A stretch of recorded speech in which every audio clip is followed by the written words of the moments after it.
জমি ছিল না, সে ছিল ভাগ চাষি। অন্যের জমিতে চাষ করে তার দিন কাটত। রোজগার খুবই কম হওয়াতে রমেন চাষির খুবই কষ্টে দিন কাটত। অপরদিকে মুকুন্দপুর গ্রামের জমিদার ছিল খুব অত্যাচারী। গ্রামের গরিব মানুষদের সে ঘৃণা করত। আমাকে দেখেছেন হুজুর? হ্যাঁ, দেখেছি তো। শোন, সামনেই তো পুজো আসছে, প্রতিবার যা করিস মনে আছে তো? আগে হ্যাঁ হুজুর, মনে আছে। পুজোর সময় গ্রামের কাউকে জমিদার বাড়িতে ঢুকতে দেবো না, এই তো। একদম তাই।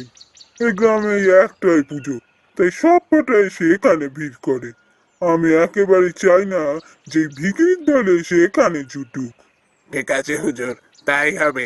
গ্রামের কাউকে আমি ঢুকতে দেবো না, আপনি কিচ্ছু চিন্তা করবেন না।